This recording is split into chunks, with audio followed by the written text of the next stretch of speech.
Thank you for joining us at this hour. I'm Daniel Choy here to provide you with the latest. It's been more than 12 hours since the AirAsia passenger plane carrying 162 people has gone missing. The flight was bound for Singapore from Indonesia. We have our MINJI on the line to give us the latest. MINJI, I believe, unfortunately, the search operations is no longer ongoing. Daniel, unfortunately for the relatives of those on board the plane, search operations have been called off until first light Monday morning. 3 planes searched the area where the airliner is believed to have gone down for a couple of hours before rescue efforts were suspended for the night. However, some boats are reportedly still looking in the area. Now on to what happened earlier in the day. The AirAsia Q78501 lost contact with Jakarta's air traffic control after taking off from the Indonesian city of Surabaya earlier Sunday. There's conflicting information about when exactly the plane lost contact. AirAsia says contact was lost around 7:25 a.m. local time, but Indonesian aviation authorities say it happened about an hour earlier than that.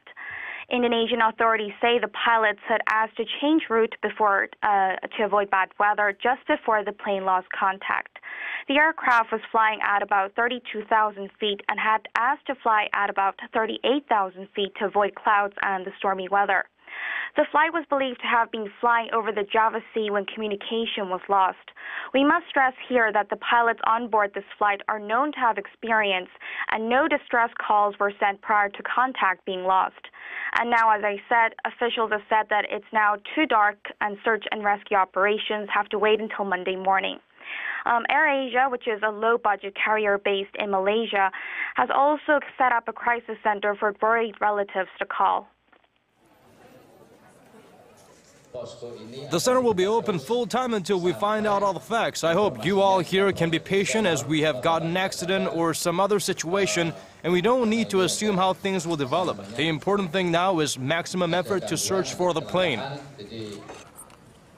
Well, MINJI, I hate to admit this, but logic and numbers dictate that the plane's been missing for a long time. It must have run out of fuel by now, and many speculated it may have crashed. But what are the officials saying?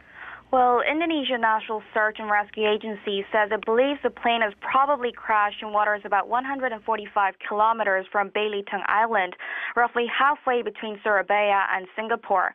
There is speculation that the plane circled over the sea in this region to avoid a storm before it experienced severe turbulence and crashed into the ocean. Right, the plane was, of course, carrying many people on board. There were some Korean nationals on board, too, as well, right? Yes, that's right. There were a total of 162 people on board, 7 crew and 155 passengers, which includes 16 children and an infant. As for their nationalities, the overwhelming majority were Indonesians, 3 from South Korea and 1 each from Singapore, Malaysia, France, and the UK. Seoul's Foreign Ministry says the Korean nationals are a man and a woman in their 30s and a toddler, and they're believed to be a young family.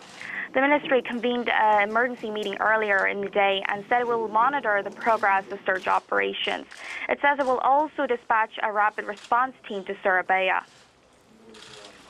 Well, no confirmation or anything, just speculation at the moment. Airbus, the NTSV, Malaysian and Singaporean rescue operations operators, they're all focused, and they are really careful with their words right now, and we'll have to wait until something more solid comes along. But for now, hope springs eternal. We will pray for the best and brace ourselves for the worst. Thank you for your report, MINJI. That was our MINJI reporting on the missing AirAsia flight. Moving on to other stories, a mass evacuation effort is taking place after a fire broke out on an Italian-registered ferry carrying well over 400 passengers and crew. The Greek Coast Guard says 150 people had been saved from the Norman Atlantic. Nearby ships have been trying to reach the burning ferry, but strong winds and high waves are making it tough.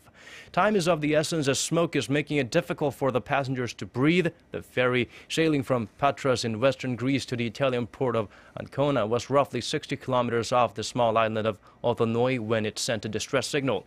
Initial reports show the fire started at around 6 a.m. local time, but Italian officials put the time at 4 4:30 a.m. There's been no confirmation of any injuries or fatalities yet.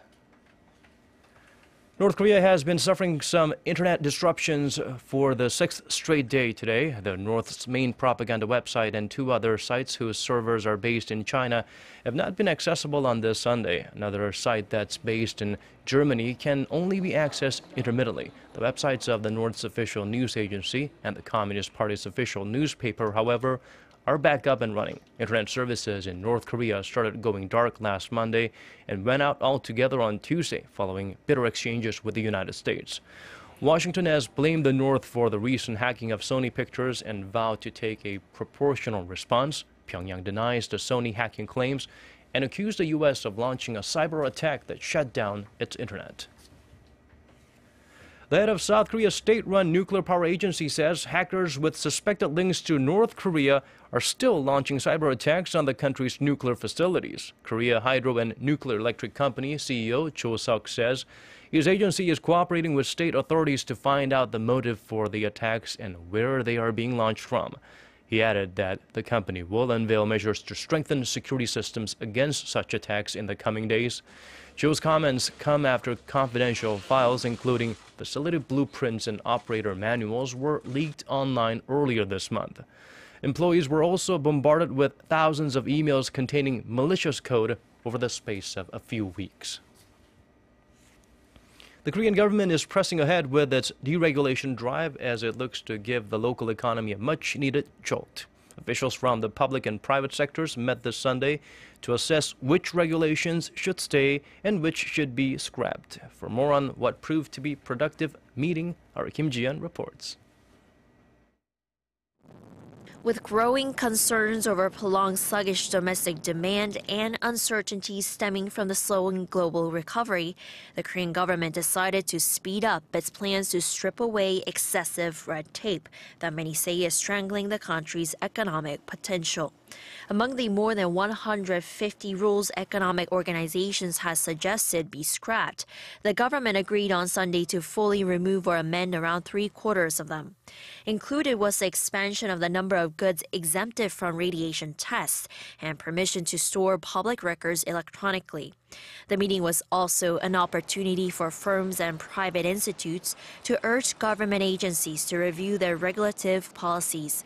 For example, providers of telecommunications services asked ministries to scrap regulations that require government approval before raising the price of mobile services.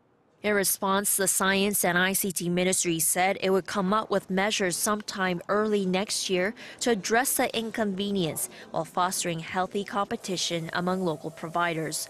Proposals left for further review were mainly related to easing labor restrictions, including the removal of company quotas on hiring employees with disabilities. Kim Ji-yeon, Arirang News. Korea, as you know, is one of the most wired countries in the world, and it is set to deploy a new mobile network service this year and throughout next year. The country's largest telecommunications operators, SK Telecom and KT Corporation, say they are commercializing an ultra-high-speed 3-band LTE service. With it, users will be able to download a movie in less than 30 seconds, 4 times faster than the existing long-term evolution service. However, while this service is in its initial stages, it'll only be available to people with a Samsung Galaxy Note 4 device and in certain parts of the country where at least 3 audio frequencies are available. The operators say they will be working on expanding availability throughout next year. The Korean government has confirmed that the nation will launch 2 indigenously developed satellites by the year 2020. The Ministry of Science, ICT and Future says the 500-kilogram satellites will be developed in conjunction with the Ministry of Land, Infrastructure and Transport, the Korea Aerospace Research Institute, and private industry partners. Medium-sized satellites are less expensive to develop than multi-purpose satellites, and there is growing international demand for them, particularly from developing countries. The government says it plans to pump over $200 million into the project to help grow the nation's space industry. Industry experts say the project will provide a great boost to the Korea space industry and the commercialization of aerospace technology in Korea. Japanese Vice Foreign Minister Akitaka Saiki will visit Seoul on Monday for talks with his South Korean counterpart Cho Tae-yong. Seoul's foreign ministry said Sunday the two diplomats will discuss pending issues such as Japan's wartime sexual enslavement of Korean women. Now that's an issue that two sides have been unable to resolve even after holding 5 rounds of high-level talks. South Korea is demanding a sincere apology from Japan and compensation for the victims, while Japan claims the issue has been resolved through a 1965 bilateral treaty. Saiki is also expected to express hopes for a summit between their two leaders in the near future. Researchers conducted an ecosystem analysis for the first time in the Demilitarized Zone off Korea's east coast. Over 150 species were found, including several endangered ones. Our Kim Yeon-bin has this report. In the no-man's zone of Korea's East Sea are numerous animals' footprints. Their owners, sea otters, that are on the brink of extinction. Nearby, on rocky islands, are cormorants resting in harmony with nature. They're also on the endangered list. Underwater, there are even more rare species and plants, including the philosphatics and wattises. Neon damselfish, among other fish, also roam through the waters. In the past, it was impossible for researchers to take samples in the demilitarized zone, as there are lost mines hidden in numerous areas. But with the help of Korea's Ministry of National Defense, it became all possible for researchers to conduct an ecosystem analysis in the region. A total of 151 marine life were discovered, including 7 on the endangered species list. The Ministry of Maritime Affairs and Fisheries says they will continue their search to discover new species, as well as to preserve the ones that are endangered. Kim Yeon-bin, ARIA News. And now the weather. Dry and gloomy conditions continue through the next few days in most parts of Korea, leading up to the final day of 2014. On that Wednesday, expect nationwide showers. And now let's check out the weather conditions elsewhere around the world.